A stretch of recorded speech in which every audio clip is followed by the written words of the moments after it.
Hello everyone, कैसे हैं आप सब लोग। अरे न्यू चैप्टर का नाम क्या है? Law related to copyrights. यानी इस चैप्टर में हम बात करने वाले हैं कॉपी राइट्स के बारे में।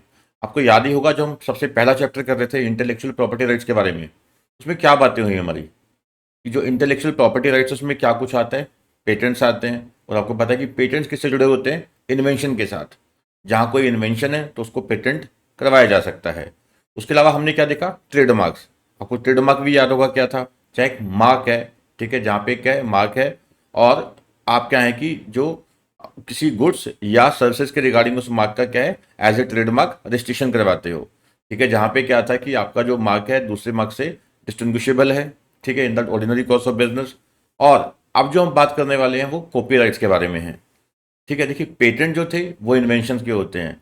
ट्रेडमार्क जो होते हैं वो एक पर्टिकुलर मार्क का होता है, या मार्क में आपको याद ही होगा क्या क्या कुछ आता था। ठीक है, अब कॉपीराइट जो है वो किसके हैं बेटा? कॉपीराइट जो होते हैं किसी लिटरेरी वर्क के होते हैं। कोई लिटरेचर वर्क है उसके होते हैं। ठीक है, जैसे साउंड रिकॉर्डिंग्स हैं उसके हो सकते हैं। कोई फिल्म की कोई स्टोरी है उसके कॉपीराइट होते हैं। ठीक है, कोई जैसे मान लीजिए डांस परफॉर्मेंस है उसके कॉपीराइट हो गए। किसी ने कोई किताब लिखी, ठीक है, उसके कॉपीराइट हो गए। तो मेरी अपनी खुद की क्लासेस रिकॉर्ड होती हैं, इसके कॉपीराइट्स हो गए। तो इन सब के क्या होते हैं? कॉपीराइट्स होते हैं। फिर आप मतलब कि जो मेरे राइट्स हैं इसमें, तो आप कॉपी नहीं कर सकते इसमें। ठीक है, जैसे मान लीजिए किसी की मूवी है कोई, अब फिल्म प्रोड्यूसर्स होते हैं, मूवी बनाते हैं। अगर मान लीजिए उनकी मूवी को कोई कॉपी करके चला दे तो क्या रह जाएगा? जैसे आपने यूट्यूब पे देखा होगा, जैसे न्यूज़ चैनल्स होते हैं, कोई मान लीजिए एनडीटीवी है, एबीपी न्यूज़ है, आज तक, कोई भी न्यूज़ चैनल है। ठीक है, अब देखिए उनके एंकर्स होते हैं, सारा सिस्टम होता है, इतना पैसा लगता है उनका। अब मान लीजिए यूजुअली होता क्या है, उनकी एक एक घंटे की जो वीडियो होती हैं, जो ठीक है, जो प्राइम चैनल्स जो प्राइम उनका न्यूज़ होते हैं, ठीक है, एक घंटे का जो प्राइम टाइम न्यूज़ होते हैं, लोग क्या करते हैं कि उसकी कॉपी करके चला देते हैं। ठीक है, एग्जैक्ट उसकी कॉपी करके अपने जो चैनल्स हैं वो उस पर चला देते हैं। तो एक्चुअली क्या है कि वो अपराध है। ठीक है, वो एक्चुअली ऑफेंस होता है, ऐसे अलाउड नहीं है। ठीक है, चलो वो अवेयरनेस नहीं है, दैट्स सेपरेट इशू। ठीक है, या इन्फोर्समेंट नहीं है लॉज की, दैट इज सेपरेट इशू। ठीक है, the main thing is that जब आपके कोई कॉपीराइट है, ठीक है, आपकी किसी चीज़ के ऊपर कोई कॉपीराइट है तो उसको कोई कॉपी करता है आपकी अथॉरिटी के बिना, ठीक है, आपके लाइसेंसिंग या आपकी अथॉरिटी के बिना, तो कह सकते हैं कि हाँ जी ये क्या है, अनऑथराइज यूज़ है। और अनऑथराइज यूज़ का मतलब क्या है कि वो इलीगल है। जब वो चीज़ इलीगल है तो उसके खिलाफ कार्रवाई बनती है। ठीक है, तो कॉपीराइट जो है वो किसी एक लिटरेरी वर्क के होते हैं। ठीक है, और उसके अलावा और बहुत सारी बातें हैं जो हम इस चैप्टर में पढ़ने वाले हैं। ठीक है, अब जिसके पास कॉपीराइट होते हैं उसको बोलते क्या हैं? ऑथर। ठीक है, जिसके वो कॉपीराइट्स हैं उसे क्या बोलेंगे? ऑथर। जैसे मैंने बुक लिखी, ठीक है, मैंने बुक लिखी, अब बुक के राइट्स तो मेरे पास ही हैं, है कि नहीं? तो मैं कौन हुआ? ऑथर। मैंने कोई लिरिक्स लिखे गाने के, ठीक है, अब जो लिरिक्स हैं कोई कॉपी करके चला दे, उसको कोई नया गाना बना ले, नहीं। ठीक है, तो उसके लिरिक्स के मेरे पास क्या हो गए? कॉपीराइट। मैंने कोई साउंड रिकॉर्डिंग किया, ठीक है, कोई रिदम कोई बनाया, मान लीजिए कोई साउंड रिकॉर्डिंग बनाया मैंने, तो उसके जो कॉपीराइट्स हैं वो किसके पास है? मेरे पास है। तो मैं कौन हुआ? ऑथर हुआ। ठीक है, तो ये चैप्टर भी काफ़ी इंपॉर्टेंट है। तीन चैप्टर जो हैं जिसमें से बहुत ज़्यादा आने के चांसेस रहते हैं एग्जाम में, वो पेटेंट्स हैं, ठीक है, ट्रेडमार्क है और कॉपीराइट है। बाकी जो दो चैप्टर्स हैं छोटे छोटे, आपको पता है, डिज़ाइन है, जैसे डिज़ाइन एक्ट हो गया आपका, या आपका हो गया ज्योग्राफिकल इंडिकेशन एक्ट है। ठीक है, वहाँ से तो जो मैक्सिमम बनेगा, और आई थिंक कि 5 5 मार्क्स का बनेगा एंड 10 मार्क्स का। इस चैप्टर में 100% चांसेस है कि 10 मार्क्स के तो बनेंगे ही बनेंगे। चैप्टर बढ़िया है, आसान भी है। ठीक है, ये इसको स्टेप बाय स्टेप कवर करते हैं। तो सबसे पहला क्या बेटा? Regulatory framework. अब रेगुलेटरी फ्रेमवर्क आपको पता ही है क्या होता है। ठीक है, कि यानी कि क्या रूल्स हैं, क्या रेगुलेशंस हैं, क्या एक्ट है जो कवर करता है कॉपीराइट्स को। तो पहला जो कॉपीराइट का एक्ट है वो क्या है? The copyright act 1957। Next, the copyright rules 2013, आपको पता ही है, जहाँ पे भी आ जाता है एज मे बी प्रेस्क्राइब्ड। तो एज मे बी प्रेस्क्राइब का मतलब क्या होता है? Prescribed by rules. ठीक है, नेक्स्ट है व्हाट इज कॉपीराइट। अब ध्यान से समझते जाना, स्टेप बाय स्टेप समझते जाना। ये ऐसा चैप्टर नहीं है कि जिसको शोर शराबे में समझाया जाए। ठीक है, तो प्यार से आराम आराम से पढ़ना है आपने, चैप्टर को आराम से समझ आएगा। ठीक है, ये ऐसा चैप्टर है कि अगर आप, मैंने जो नोट्स इसके बनाए हैं बड़े प्यार से बनाए हैं, तरीके से बनाए हैं। अगर आप इसको मेरी वीडियो सुने, देखे बिना, वीडियो देखे बिना भी चैप्टर को आराम से पढ़ोगे आपको समझ आ जाएगा। बट नहीं, अब आपने क्लासेस बाई की या, ठीक है, आप देख रहे हो, तो आप अच्छे से इसको समझो। ठीक है, अच्छे से सुनो चीज़ों को और अच्छे से पढ़ो इसको, आपको अच्छे से समझ आएगा, ठीक है, आपके नंबर भी अच्छे आएंगे, आई होप। चलिए आगे बढ़ते हैं। What is copyright? तो कॉपीराइट क्या है बेटा? कॉपीराइट या कहते हैं इसको ऑथर्स राइट। तो जो ऑथर का राइट है वही क्या है? कॉपीराइट है, ठीक है। एक लीगल टर्म है use to describe the rights that creators have over the literary and artistic work, ठीक है। तो ये क्या है कि कॉपीराइट क्या है? एक राइट्स होते हैं, अधिकार हैं। किसका अधिकार है? ऑथर का अधिकार है इसके ऊपर जो उनका लिटरेरी या आर्टिस्टिक वर्क है, जैसे कला, ठीक है, जैसे मैंने बताया साउंड रिकॉर्डिंग किया, कोई गाना गाया, कोई म्यूजिक क्रिएट किया, ठीक है। जो लिटरेरी या आर्टिस्टिक वर्क है वो सब पढ़ेंगे आगे जाके, क्या लिटरेरी है, क्या आर्टिस्टिक है, सिनेमाटोग्राफिक है, ठीक है। That creators have over their literary and artistic work, works covered by copyright range from books, सुनता है किताबें हम लिखते हैं, music, paintings, sculptures and films, to computer programs, databases, advertisements, maps and technical drawings. सबके क्या होते हैं बेटा? कॉपीराइट। कोई किताब लिखता है, कोई म्यूजिक कंपोज करता है, कोई पेंटिंग बनाते हैं जैसे MFSN, कोई स्कल्पचर्स हैं जैसे बुद्ध टाइप बनाते हैं, ठीक है, या फिल्म से मूवीज बनाई किसी ने, कंप्यूटर प्रोग्राम सॉफ्टवेयर्स होते हैं, आपने देखा होगा तो सॉफ्टवेयर्स होते हैं, कोई डाटाबेस बनाया, ठीक है, डाटा प्रेजेंटेशन का कोई वे होता है मान लीजिए, ठीक है, आपने कोई पूरी मेहनत करके पूरा डाटा कंपाइल किया, जैसे आपने वेबसाइट पे देखा होगा कई सारी वेबसाइट्स होती हैं, तो पूरा डाटा इकट्ठा करके दुनियादारी का साथ देकर उसमें कंपाइल करके डालते हैं। अब मान लो आप उनकी मेहनत है सारी की सारी वो डाटा की, तो डाटा आप कॉपी मार के अपनी वेबसाइट पर डाल दो तो अगले के पल्ले क्या रह गया, ठीक है। तो डाटा बेसिस जो हैं उसकी भी कॉपीराइट्स होते हैं। एडवर्टीजमेंट्स हैं, कुछ एडवर्टीजमेंट का कुछ वे होता है जैसे मान लीजिए, ठीक है, उसकी आपने कॉपीराइट ले लिया, भी ये इस तरीके की हमारी ही है। मैप्स हो गए, कुछ नक्शा बनाया आपने अलग चीज़ का, ठीक है, जैसे कोई बिल्डिंग का नक्शा है, ठीक है, वो मैप उसको बोलते हैं मैप, ठीक है, या टेक्निकल कोई ड्राइंग्स होगी तो उनके क्या है? कॉपीराइट्स हैं। अब कहते हैं कि why should copyright be protected? अब कॉपीराइट का जो प्रोटेक्शन है ऑब्वियसली, अगर देखिए आप क्रिएटिविटी को एनकरेज करना चाहते हैं, नोवेलिटी को, क्रिएटिविटी को एनकरेज करना चाहते हैं, तो आपको कॉपीराइट प्रोटेक्शन देनी ही पड़ेगी। अब मान लीजिए मैं इतनी मेहनत करके क्लासेस रिकॉर्ड करता हूँ, पहले नोट्स बनाने होते हैं, स्टडी करनी होती है, फिर उसको रिकॉर्ड करना होता है, फिर मार्केटिंग, फिर सेलिंग, फिर उसके बाद सर्विसेज, सर्विस भी है, तो मतलब पूरी मेहनत लगती है एक चीज़ में। अगर आपसे पैसे लेते हैं तो शुरू से लेके एंड तक कितनी मेहनत लग रही होती है, ठीक है। तो यहाँ पे क्या है कि अगर मेरे राइट को प्रोटेक्ट नहीं किया जाएगा, मान लो मैं नोट्स बना रहा हूँ, नोट्स कॉपी कर लेता है कोई, वीडियो बनाता हूँ, वीडियो कॉपी करके बेचना शुरू कर देता है कोई, ठीक है, उसको क्रैक करके जैसे मर्जी मान लीजिए आप, ठीक है, पायरेसी करके, तो मतलब मेरे पास क्या बचेगा? तो जब मेरे कॉपीराइट ही प्रोटेक्ट नहीं होंगे, मेरे कॉपीराइट प्रोटेक्ट नहीं होंगे, ठीक है, तो मुझे क्या बेनिफिट होगा? तो जब मुझे बेनिफिट ही नहीं होगा मैं वो काम ही नहीं करूँगा। तो किसी भी देश को अगर तरक्की करनी है, किसी भी देश को अगर तरक्की करनी है तो उस देश को अपने देशवासियों के, अपने जो कंट्रीमैन है, ठीक है, उनकी जो क्रिएटिविटी है उसको बनाए रखना होता है। अब क्रिएटिविटी बनाए रखने के लिए उनको एनकरेज करना होता है, इकोनॉमिकली उनको एनकरेज करना है, ठीक है, उनको प्रॉफिट आने चाहिए, पैसा आना चाहिए, ठीक है। तो कैसे आएगा? वो तभी आ पाएगा अगर उसके जो राइट्स हैं उसको प्रोटेक्ट किया जाए। आप सोचिए जैसे अब हमारे देश में जो फार्मास्यूटिकल्स की बड़ी बड़ी कंपनी है, आज इंडिया का पूरे वर्ल्ड में डंका बजता है कि हाँ जी इनके फार्मास्यूटिकल कंपनीज हैं, ठीक है, इनके पास क्या है कि हर तरह की दवाई बनाने का तरीका है इनके पास, तरीका इन द सेंस मतलब इनका कैपेबिलिटी है इनके पास, ठीक है। तो अब वो हुआ कैसे? उसका होने का रीज़न यही था कि देखिए जो मेडिसिन बनती है, फार्मास्यूटिकल जो कंपनीज हैं, ठीक है, जो फार्मा कंपनीज हैं, जब एक मेडिसिन तैयार करती हैं उसका एक पूरी रिसर्च होती है, 3-3 साल, 5-5, 10-10, 15-15 साल भी लग जाते हैं, ठीक है। तो एक रिसर्च के बाद, इतना पैसा इन्वेस्ट करने के बाद एक दवाई बनती है, एक मेडिसिन बनती है। अब मान लीजिए उसका जो कंपोनेंट है या उसको बनाने का तरीका है कोई कॉपी कर ले और गवर्नमेंट उसको प्रोटेक्शन ना दे, तो कोई इतनी मेहनत करेगा? नहीं करेगा। जैसे हम कह देते हैं यार एक गोली 100 रुपये की एक मेडिसिन है, ठीक है, एक गोली 100 रुपये की है, 50 रुपये की गोली है, टैबलेट की बात करूँ दवाइयों वाली, ठीक है। तो हम इसको बोल तो देते हैं पर हमें ये नहीं पता होता, हमें लगता है 50, एक गोली 50 पैसे की है, एक गोली 50 रुपये की है, कई ऐसी गोलियां भी, टैबलेट्स भी होती है 200 रुपये की होती है, तो हमें लगता है इसमें क्या खास है भाई, तो लूट रही हैं कंपनियां।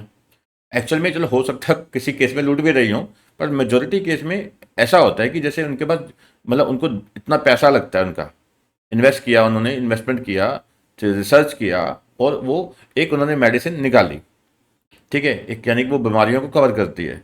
अब मान लीजिए उनकी वो दवाई पे उनका 100 करोड़ रुपये लग गया, ठीक है यार, वो 10-10 पैसे की बेचेंगे गोलियां, 50-50 पैसे की बेचेंगे, तो उनका तो पैसा रिकवर नहीं हो पाएगा। तो इन्वेस्टर भी किसी मार्केट में तभी आता है जब उसको कोई रिटर्न दिखती है। उनको पता है कि हाँ जी इसका पेटेंट्स हैं, 20 साल के मान लीजिए पेटेंट्स हैं, उसको हम बेचेंगे, इसको रिकवर करना है पैसा।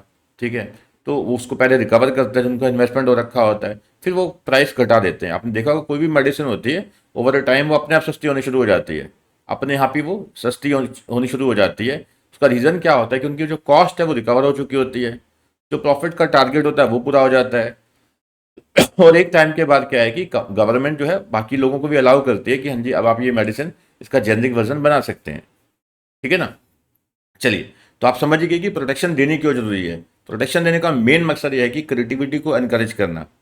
जो लोग क्रिएटिविटी कर रहे हैं, जो चीज़ें बना रहे हैं, लिटरेरी वर्क कर रहे हैं, आर्टिस्टिक वर्क जनरेट कर रहे हैं, क्रिएट कर रहे हैं, तो उनको किसी प्रकार के इकोनॉमिक बेनिफिट जो है उनको मिले। ठीक है, अगले ने मेहनत की है तो उसको मार्केटिंग करे, सेल करे, कमाए पैसा।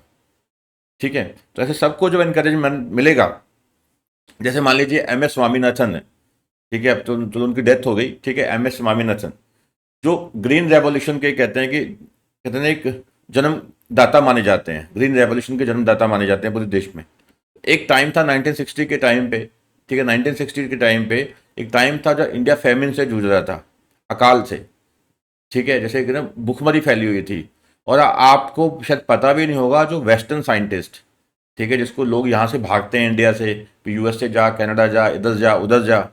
ठीक है, उनका बोलना क्या था इंडिया के बारे में, यूएस साइंटिस्ट का। ठीक है, फॉरेन साइंटिस्ट ये बोलते थे इंडिया के बारे में कि इंडिया के एक ही सोल्यूशन है, वो है एटम बम। यानी कि भूख से मरेंगे, इससे अच्छा है कि इनको एटम बम से उड़ा दो। ठीक है, तो ये इनकी वर्डिंग थी उस टाइम की।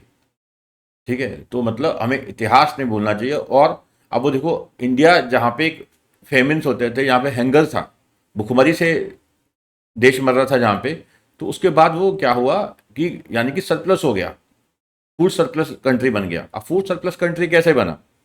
ठीक है, वही कुछ लोगों की क्रिएटिविटी, चलो उन्होंने तो भी ऐसी ऐसी लगी, जो फीड होते हैं वो लेके आए, बीज लेके आए। ठीक है, जिससे क्या है कि जो फसलें हैं वो और बढ़िया हो सके। ठीक है, पहले आपको पता ही नहीं होगा, गेहूं की फसलें ऐसे ही होती थी, लंबी लंबी फसल होती थी, भारी फसल होती थी। तो अब फसल जो उगती थी भारी फसल होती थी। ठीक है, वो अपने ही वेट के अंदर दब जाती थी, टूट जाती थी। जरा सी हवा चली वो अपने आप ही गिर गई, तो फसल बेकार हो जाती थी। ठीक है, वेस्टेज ज़्यादा थी, होती कम थी। तो उन्होंने एक नई, जैसे नई नई टेक्नोलॉजी लेके आए, नई नई फसलें, नई नई टाइप की फसलें लेके आए। ठीक है, जिससे क्या है कि इंडिया क्या है बाद में फूड सरप्लस कंट्री बन गया। आज देखिए इंडिया फूड जो है, चावल है, गेहूं है, इसका निर्यात करता है, इंपोर्ट नहीं, निर्यात, एक्सपोर्ट करता है। आप सोचिए, एप्पल का एक्सपोर्ट करता है, ग्रेन, ठीक है, फूड ग्रेन्स हैं, ठीक है, राइस है, इसका एक्सपोर्ट करता है। आप ये सोचिए। ठीक है, तो कहने का बावजूद क्या है कि मतलब यही है कि जिन लोगों की मान लो क्रिएटिविटी है किसी चीज़ की, तो बेशक वो इन्वेंशन के रूप में है। ठीक है, बेशक वो जोग्राफिकल इंडिकेशन के रूप में है, बेशक वो डिज़ाइन के रूप में है, बेशक वो ये लिटरेरी या आर्टिस्टिक वर्क के रूप में है, तो उनको प्रोटेक्ट करना तो जरूरी है ना। उनको अगर प्रोटेक्शन नहीं दी जाएगी तो ये लोग सर्वाइव क्या करेंगे बेटा, तो सर्वाइव तो करवाना है उनको। ठीक है, तो उनकी ग्रोथ जरूरी है, उनका सर्वाइवल जरूरी है। अगर उनका एनकरेजमेंट मिलेगा इकोनॉमिकली, तो कल को वो और जो क्रिएटिव बन रहा है वो फिर और कोशिश करता है, पैसा आ गया उसके हाथ में, फिर और ट्राई करेगा, और नई क्रिएटिविटी करेगा, और उससे क्या है ऑब्वियसली देश की ही तरक्की है। ठीक है ना। आई होप आपको कॉन्सेप्ट अच्छे से समझ आ रहा होगा। चलिए बेटा आगे बढ़ते हैं। तो पर्पस ऑफ कॉपीराइट, तो कहते हैं क्रिएटिविटी असेंशियल होती है for the progress and societal development. Copyright ensures safeguards for authors' rights and protecting and rewarding creativity in society। मैं इसमें एक और चीज़ बताता हूँ आपको। देखो, पेटेंट को तभी प्रोटेक्शन मिलती है, या जोग्राफिकल इंडिकेशन को तभी प्रोटेक्शन मिलती है जो वो रजिस्टर्ड होंगे। ठीक है, पर एक चीज़ याद रखिएगा कि जो कॉपीराइट्स हैं इसकी रजिस्ट्रेशन मैंडेटरी नहीं है, आपकी मर्जी है। अब मेरी क्लासेज हैं, मेरी बुक्स है, ठीक है, तो मैंने इसको क्लासेस बनाई या बुक्स को ऑथर किया मैंने, तो मैंने रजिस्ट्रेशन नहीं करवाया, मैंने कॉपीराइट एक्ट के तहत रजिस्ट्रेशन नहीं करवाया। तो क्वेश्चन है कि अब क्या मुझे प्रोटेक्शन मिलेगी एज पर लॉ। आंसर है यस, मुझे प्रोटेक्शन मिलेगी। ठीक है, तो यहाँ मर्जी है ऑथर की, वो रजिस्ट्रेशन करवाए या ना करवाए। पर एक चीज़ याद रखिएगा, जब रजिस्ट्रेशन करवा रखी होती है तो ये एक प्राइमा फेशी एविडेंस हो सकता है कि ये तो आप ही की चीज़ है। अगर मान लीजिए कि मैंने रजिस्ट्रेशन नहीं करवा रखी, तो किसी ने कॉपी मार दी, तो वायलेशन कर दी उसने। अब वायलेशन का क्या सबूत है मेरे पास? तो सबूत मुझे कोर्ट में ले जाने पड़ेंगे। ठीक है, कोर्ट में ले जाने पड़ेंगे। देखिए जी, इसके ऊपर तो मेरा कॉपीराइट है, मैंने चीज़ पहले बनाई, तो मतलब वो लंबा केस चलेगा। बट आपने अगर रजिस्ट्रेशन करवा ली है तो आपके पास तो प्राइमा फेशियल एविडेंस है कि चीज़ ये आपकी है। तो सामने वाले को तो पहली बार में झटका लगेगा कोर्ट में। ठीक है ना?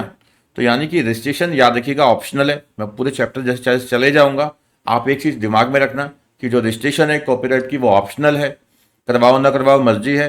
बट अगर करवा लोगे तो बहुत अच्छी बात है, कि जब करवा लोगे तो एक तरह का वो प्राइमा फेशियल एविडेंस हो जाएगा कि हाँ जी ये कॉपीराइट इसके ऊपर आपका ही है और प्रोटेक्शन पहले आपको ही मिलनी है। तो डिसाइड करने में 1 मिनट लगेगा क्योंकि कॉपीराइट आपके पास है। ठीक है ना? चलिए, तो पहला आप समझ गए। तो मेन मकसद क्या है कि जो कॉपीराइट को प्रोटेक्ट करने का, इससे क्या है, क्रिएटिविटी इनकरेज होती है। ये क्रिएटिविटी की प्रोग्रेस होगा। ठीक है, क्रिएटिविटी जो है उसको प्रोटेक्ट किया जाएगा, उससे प्रोग्रेस होगा, सोशल डेवलपमेंट होगी। ठीक है, देश आगे तरक्की करेगा। Beneficiaries of copyright protection. अब कहते हैं कि देखो, अब जो फिल्म बना रहा है, ठीक है, प्रोड्यूसर्स हैं, किताब लिख रहा है, ऑथर है किताब लिखने वाला, कोई जो फिल्म मेकर हो गया, साइंटिस्ट हो गया, ठीक है, या कोई भी लोग जो कहते हैं कि जो मतलब जैसे कोई सिंगर हो गया, ड्रामेटिस्ट हो गया, लिरिसिस्ट हो गया जो लिरिक्स लिखता होता है गानों के, कोई साउंड रिकॉर्डर हो गया, ठीक है, कोई पेंटर हो गया, ठीक है, कोई मतलब इस तरीके से क्या है, कंप्यूटर सॉफ्टवेयर जो बनाने वाले लोग हो गए, इंजीनियर्स हो गए, तो उनको ये बेनिफिट मिलता है क्योंकि उनके ही राइट्स यहाँ प्रोटेक्ट हो रहे हैं। तो जिन लोगों के राइट प्रोटेक्ट हो रहे हैं, ठीक है, they are called beneficiaries. Writers, किताब वगैरह लिखने वाले, आर्टिस्ट, कलाकार, डिज़ाइनर्स हो गए, ड्रामेटिस्ट हो गए, म्यूजिशियंस हो गए, आर्किटेक्ट्स हो गए जो डिज़ाइंस वगैरह बनाते हैं, मैप वगैरह, producers of sound recordings, cinematograph films and computer software developers are all beneficiaries of copyright protection. आप कहते हैं कि प्रोटेक्शन जो है किस प्रकार से होती है। पहला, ऑथर के राइट होते हैं किस चीज़ के, to reproduce, to issue copies, perform, communicate to public, create adaptation, translation of the work. बहुत अच्छी बातें लिखी हैं। कहते हैं इकोनॉमिक राइट्स क्या हैं।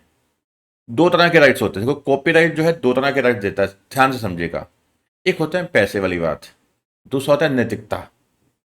नैतिकता, नैतिकता क्या है मैं समझाता हूँ। इकोनॉमिक राइट तो क्या हो गया, जो हमने अभी तक बातें की वो सारी इकोनॉमिक राइट की बातें की, मॉरल राइट्स की तो बात ही नहीं की। इकोनॉमिक राइट बेटा ये होते हैं कि जैसे मैंने एक चीज़ बनाई, मेरी क्रिएटिविटी है, उसका मुझे जो प्रॉफिट आना चाहिए, उसका जो बेनिफिट मिलना चाहिए, that is called economic right.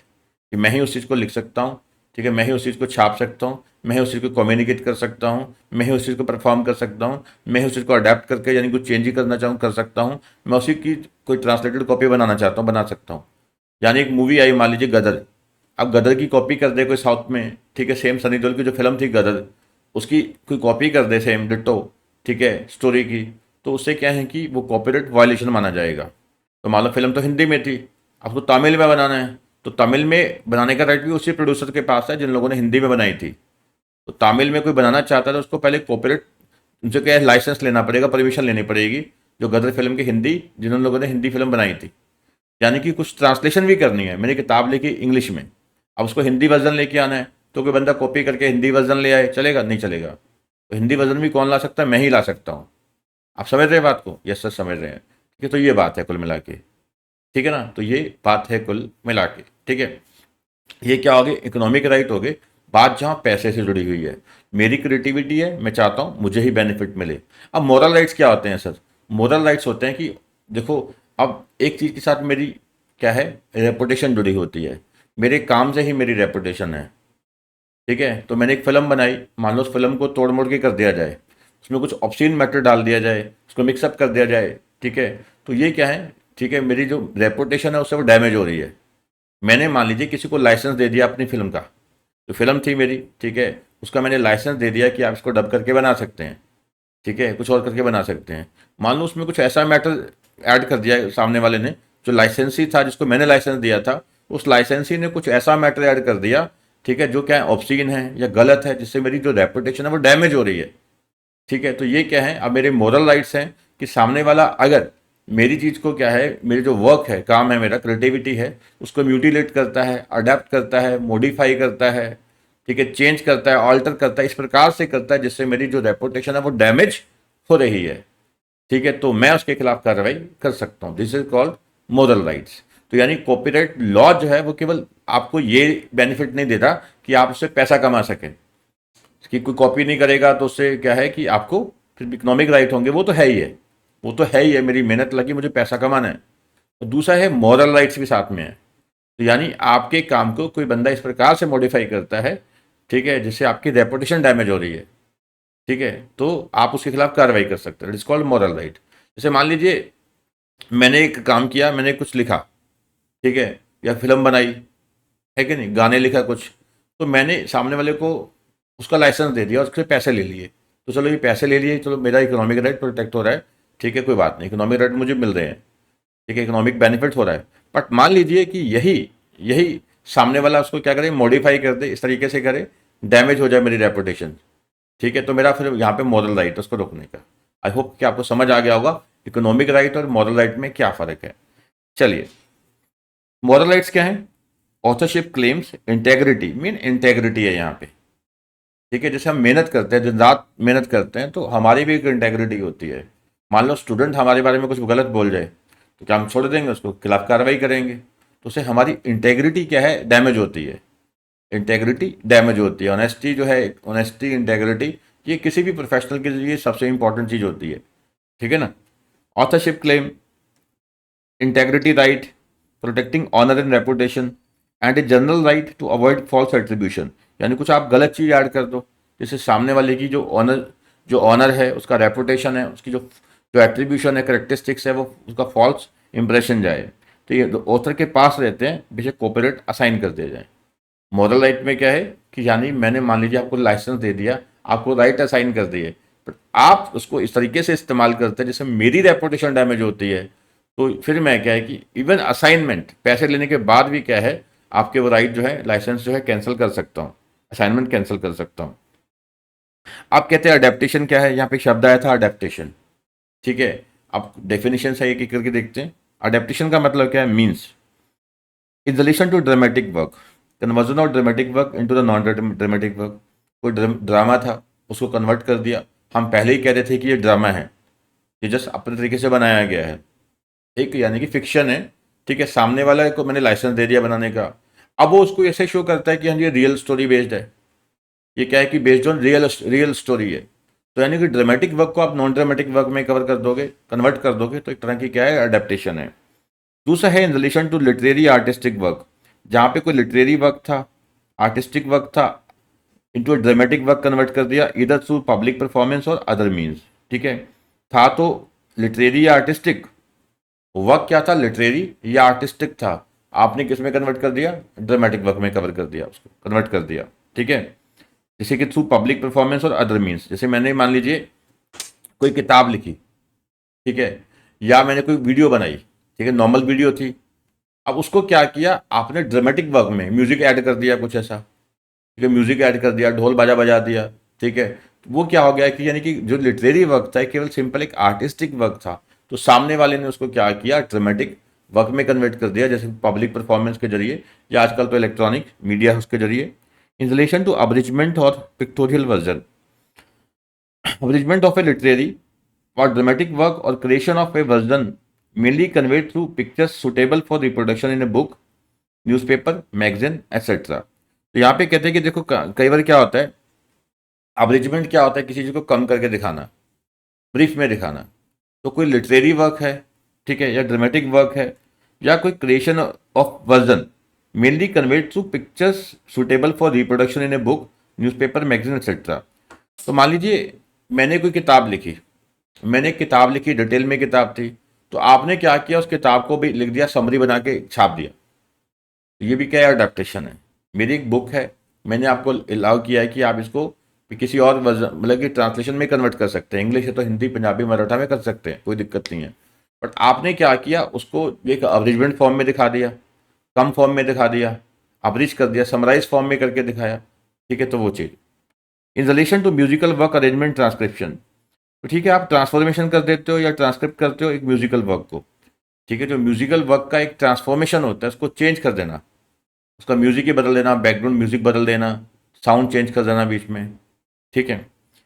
In relation to any other work, any use of work that involves rearranging और ऑल्टरिंग इट्स सम वे, तो आप किसी भी तरीके से उसको बदल देते हो। ठीक है, तो ड्रामेटिक को नॉन ड्रामेटिक में कन्वर्ट कर देना, लिटरेरी या आर्टिस्टिक है उसको ड्रामेटिक में कन्वर्ट कर देना है पब्लिक परफॉर्मेंस के जरिए। ठीक है, अब्रिजमेंट है कि बिना परमिशन के ऐसा कर देना, या म्यूजिक वर्क अरेंजमेंट वगैरह होता है तो म्यूजिक वाले काम को ट्रांसफॉर्म कर देना या ट्रांसमिशन कर देना, उसका ट्रांसक्रिप्शन कर देना। ठीक है, या कोई और चीज़ है तो उसमें भी कुछ ऐसा बदलाव करना जैसे उसको रीअरेंज कर देना या ऑल्ट्रेशन करना किसी भी तरीके से। ठीक है, अब यहाँ पे कहते हैं कि जैसे वर्ड आया कम्युनिकेशन टू पब्लिक। अब पब्लिक को कम्युनिकेशन कैसे होता है? कहते कम्युनिकेशन टू पब्लिक मीन्स अब पब्लिक को कम्युनिकेट कैसे कर सकते हो? जैसे किताब लिख दी, मार्केट में किताब सेल हो रही है आपकी, या फिर क्या है कि आप जैसे सोशल मीडिया चैनल्स हैं आजकल, फेसबुक पर डाल दिया, इलेक्ट्रॉनिक मीडिया पर डाल दिया आपने, किस तरीके से अनाउंसमेंट करवा दिया उसका, फिजिकल कॉपीज इशू कर दी उस चीज़ की, इलेक्ट्रॉनिक कॉपी इशू कर दी उसकी, और जिस तरीके से वो अवेलेबल हो जाए लोगों में, it's called communication to public. Making any work और performance available for being seen और हर्ड और otherwise enjoyed by the public directly और by any means of display और डिफ्यूजन। यानी किसी भी तरीके से कहता है कि ऐसा कुछ करना, ठीक है, जो कोई वर्क है या परफॉर्मेंस है वो लोगों के बीच में पहुंच सके, लोग उसको देख सकें, सुन सके, एंजॉय कर सकें किसी भी तरीके से। ठीक है, डिस्प्ले के जरिए, डिफ्यूजन के जरिए। This includes methods other than issuing physical copies of work और परफॉर्मेंस। ठीक है, फिजिकल कॉपी के अलावा भी और कोई मेथड हो सकता है। ठीक है, जैसे इलेक्ट्रॉनिक हो गया। It applies whether this availability is simultaneously और at place at times chooses individually. तो एक हो सकता है कि आप उसका जो डिस्ट्रीब्यूशन है पब्लिक में एक ही टाइम पे कर रहे हो हर जगह पे, या आज एक जगह पे कर दिया, कल किसी और जगह पे कर दिया, वो कोई दिक्कत नहीं है। It applies regardless of whether any member of public actually sees, hears और अदरवाइज। अब ये अलग चीज़ है कि उसको लोग देखते हैं नहीं देखते, दैट डजंट मैटर। ठीक है, लोग उस चीज़ को देख रहे हैं, एंजॉय कर रहे हैं कि नहीं कर रहे, ये मैटर नहीं करता। मैंने कि आपने लोगों के बीच में वो चीज़ लाई है। इस तरीके से जैसे मान लीजिए कि हमने कोई एडवर्टीजमेंट दिखा दी, कोई ये यूट्यूब में डाल दिया, अब किस उसके व्यू आए हैं कि नहीं आए, दैट डजंट मैटर, बट आपने तो पब्लिकली कर दिया ना उसको, तो आपने तो वो कम्युनिकेट कर दिया पब्लिक को। ठीक है, कम्युनिकेशन थ्रू सैटेलाइट और केबल, और जो मैं बता रहा हूँ, ठीक है, आपने कोई टेलीविजन पे कोई ऐड दिखा दी, ठीक है, और any other means of simultaneously communication to more than 101 household, place of residence including residential rooms of any hotel hostel shall be deemed to be communication to public. अब कहते हैं कि होटल है या कोई रेस्टोरेंट है, वहाँ पे आप मान लीजिए कोई फिजिकल डिस्ट्रीब्यूशन करते हैं किसी कॉपीज़ का, या वहाँ पे कुछ चीज़ दिखा रहे हैं। जैसे मान लीजिए कुछ होटल्स हैं, आप किसी चीज़ को, आप अपने होटल्स में मान लीजिए 100 कमरे हैं, 100 रूम्स हैं, लोग आते जाते हैं वहाँ पे, अब वहाँ पे आप उस चीज़ को दिखाते हैं किसी भी चीज़ को, तो वो क्या है कि एक तरह से कम्युनिकेशन टू पब्लिक ही है वो भी। ठीक है, चलिए ये सिंपल सा पॉइंट है, कुछ खास इसमें है नहीं। नेक्स्ट है साउंड रिकॉर्डिंग। आप थोड़ा ध्यान से समझना, सबसे इंपॉर्टेंट जो है वो यहाँ पे डेफिनेशन किसकी है बेटा, ऑथर की। ठीक है, साउंड रिकॉर्डिंग क्या होता है? अब साउंड को जब रिकॉर्ड करते हैं, जो मेथड जो है साउंड रिकॉर्डिंग का, उसे क्या बोलेंगे, साउंड रिकॉर्डिंग। ठीक है, means a recording of sounds from which such sounds may be produced regardless of medium on which such recording is made और method by which sounds are produced. कहते हैं कि साउंड रिकॉर्डिंग क्या है? अब आप साउंड को रिकॉर्ड कर रहे हो जिससे कल को उसको रिप्रोड्यूस किया जा सकता है, कोई सुन सकता है उसको। ठीक है, जब आपने साउंड रिकॉर्डिंग कर ली, किसी भी तरीके से किया आपने, कहते हैं किस मेथड से आप साउंड रिकॉर्ड करते हो, दैट डजंट मैटर। आपने साउंड रिकॉर्ड किया है, बस उसको कल को क्या है कि दोबारा हमने देखना चाहते हैं, सुनना चाहते हैं तो सुन सकते हैं। ठीक है, बस। नेक्स्ट बहुत इंपॉर्टेंट है, ऑथर क्या होता है। अब देखिए यहाँ पे हम कह रहे हैं कि यहाँ पे आर्टिस्टिक, लिटरेरी, ड्रामेटिक वर्क है उसको प्रोटेक्शन दी जा रही है। आर्टिस्टिक वर्क है, लिटरेरी वर्क है, ड्रामेटिक वर्क है, उसको यहाँ प्रोटेक्शन मिल रही है। अब क्वेश्चन ये आता है कि ये जो लिटरेरी, ड्रामेटिक या आर्टिस्टिक वर्क को क्रिएट करते हैं, ये कौन लोग हैं, इनके नाम क्या हैं? अब आर्टिस्टिक वर्क को जो क्रिएट करेगा वो कौन है, आर्टिस्ट बोलते हैं उसको।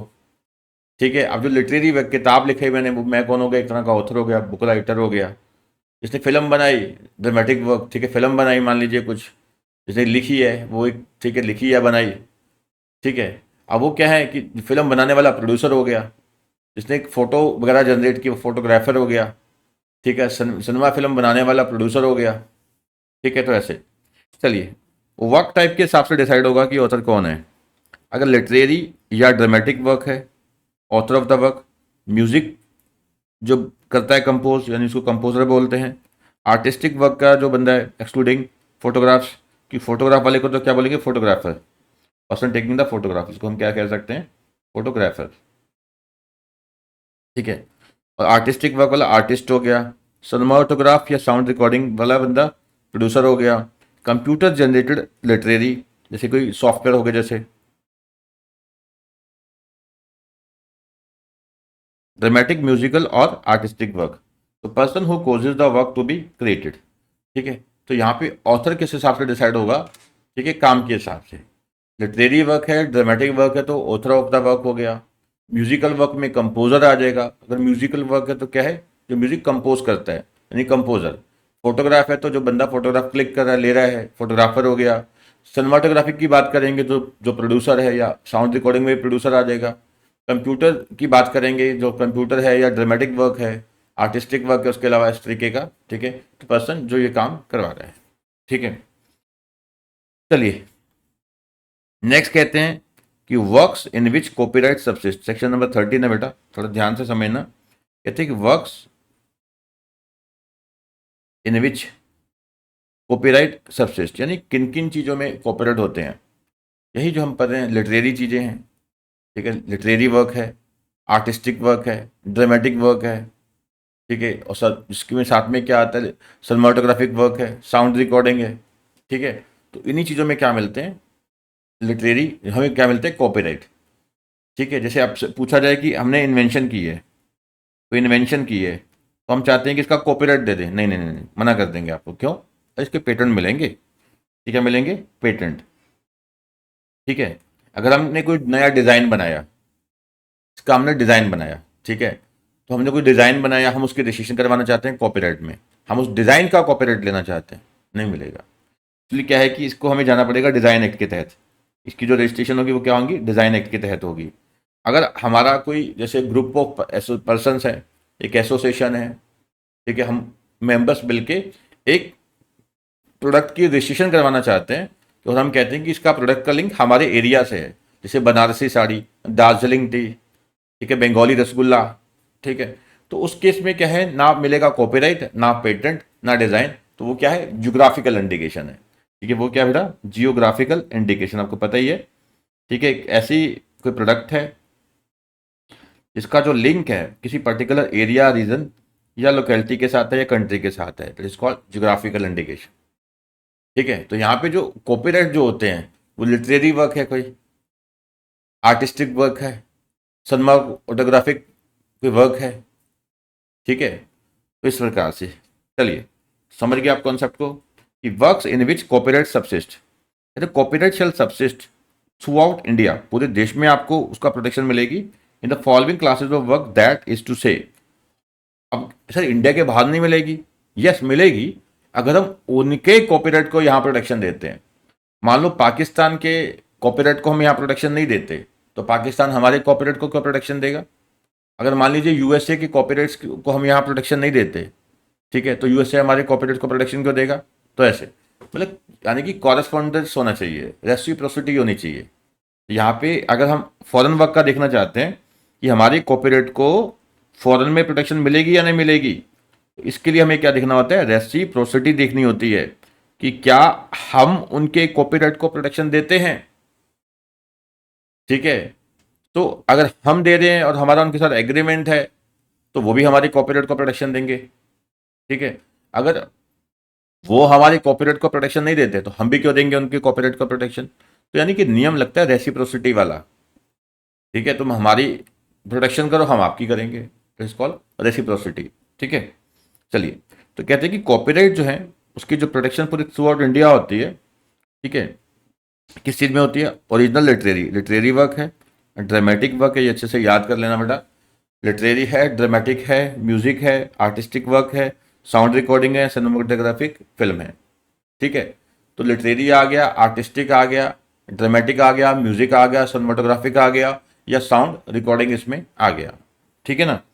चलिए, आप कहते हैं कि copyright shall not subsist in any work specified in subsection 1 other than a work to which the provisions of section 40 deals with, ये क्या है, deals with the power to extend copyright to foreign works. अब मैंने आपको बता दिया कि foreign works को प्रोटेक्शन तभी मिलेगी इंडिया में, फॉरेन वर्क्स को प्रोटेक्शन तभी मिलेगी इंडिया में जब हमें हमारे कॉपीराइट को वहाँ फॉरेन में प्रोटेक्शन मिलती है। अगर वो हमारी कॉपीराइट को प्रोटेक्शन नहीं देते तो हम भी उनकी कॉपीराइट को प्रोटेक्शन इंडिया में नहीं देंगे। यानी फॉरेन वर्क्स को प्रोटेक्शन इंडिया में तभी दी जाएगी अगर वो हमारे कॉपीराइट को प्रोटेक्शन वहां पे देते हैं। चलिए, या section 41 deals with the provisions as to works of create certain international organisation apply unless. अब कहते हैं कॉपीराइट जो है सब्सिस्ट नहीं करेगा किसी भी वर्क में इन सबसेक्शन 1 में, ठीक है, अदर देन जहाँ पे हमने बात की जो फॉरेन वर्क्स है उसकी, या कुछ इंटरनेशनल ऑर्गेनाइजेशन है उनके वर्क को तो प्रोटेक्शन दी जाती है। Unless in case of published work the work is first published in India और where the work is first published outside India the author is at the date of such publication और in the case where the author was dead at that date was at the time of his death a citizen of India. आप condition बता रहे हैं कि कहते हैं कि यानी कि जो प्रोटेक्शन कब देनी है, यानी कि क्या कंडीशंस हैं। पहले तो बताया कि प्रोटेक्शन देनी कौन से केसेस में है, ठीक है, तो लिटरेरी वर्क है, ड्रामेटिक है, म्यूजिक है, आर्टिस्टिक है, ठीक है, सिनेमाटोग्राफिक है, साउंड रिकॉर्डिंग है, इन केस में देनी है। फिर कहते हैं ये वाले की जो प्रोटेक्शन देनी है, तो कॉपीराइट प्रोटेक्शन जो देनी है उसकी कंडीशन क्या है। एक तो कहते हैं कि जो इंडियन सिटीजन होना चाहिए बंदा, ठीक है, प्रोटेक्शन केवल किसको दी जाएगी, जो इंडियन सिटीजन्स हैं जिन्होंने ये किया है, ठीक है, मतलब कि जिन्होंने ये कॉपीराइट जो ये वर्क किया है ये वाला, इनमें से कोई भी, ठीक है, तो वो जिसने भी किया है वो क्या होना चाहिए, इंडियन सिटीजन होना चाहिए, देश का नागरिक होना चाहिए, ठीक है। तो कहते हैं इन केस ऑफ पब्लिश्ड वर्क, जो वर्क पब्लिश हो गया है, the work was first publish in India. अगर पब्लिश पहले ही हो चुका है तो कंडीशन ये है कि इंडिया में पब्लिश हुआ हो, ठीक है, या फिर where the work is first published outside India, हुआ तो बाहर है publish but the author is at the date of such publication और in the case where the author was dead at that date, ठीक है। ऑथर कहते हैं कि अगर ये पब्लिश बाहर हुआ इंडिया के बाहर तो ऑथर जो है, जो पब्लिकेशन हुआ था उस टाइम, या मान लो पब्लिकेशन के टाइम में ऑथर डेथ हो चुका है, तो फिर क्या है, was at the time of his death a citizen of India. I repeat this point, कहते हैं कि देखो जो प्रोटेक्शन देनी है, अगर इंडिया में, या तो वो वर्क क्या है इंडिया में पब्लिश हुआ हो, वर्क पब्लिश इन इंडिया, तो हम प्रोटेक्शन देंगे, ठीक है। अब इंडिया में पब्लिश वर्क जो हुआ है वो किसी का भी हुआ है, यानी इंडिया में जो पब्लिश हुआ है, कहने का भाव क्या है कि इंडिया में जो वर्क पब्लिश हुआ है किसी का भी हुआ है, हम प्रोटेक्शन दे देंगे, बेशक वो इंडियन सिटीजन का है या फॉरेन सिटीजन का है, इंडिया में वर्क पब्लिश है तो हम प्रोटेक्शन दे देंगे। दूसरी कंडीशन ये है, ठीक है, दूसरा केस ये है बेटा कि कहते हैं कि मान लो वर्क जो पब्लिश हुआ है वो आउटसाइड इंडिया हुआ है, वर्क पब्लिश कहाँ हुआ है, आउटसाइड इंडिया हुआ है, ठीक है, बट कहते हैं कि इसमें जो पर्सन जिसका ये वर्क है वो क्या है, सिटीजन ऑफ इंडिया होना चाहिए।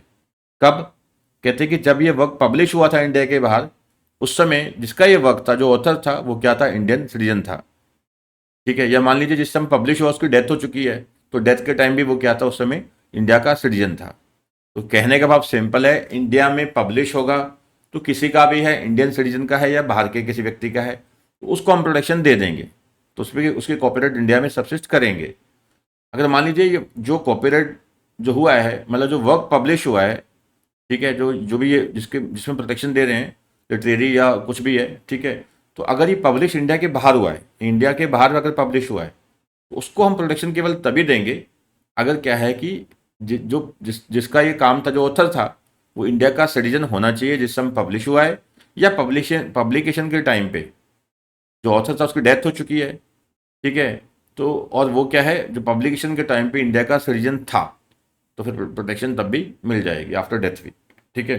कितने सालों के लिए होती है, कब तक होती है, इवन के जो जो बुक्स वगैरह होती हैं, ठीक है, उसमें तो क्या है, बंदे के जीते जी प्लस मरने के बाद भी 60 साल तक, 60 ईयर्स तक, वो टेनोरा भी हम पढ़ेंगे कब तक इसकी, ठीक है, प्रोटेक्शन होती है।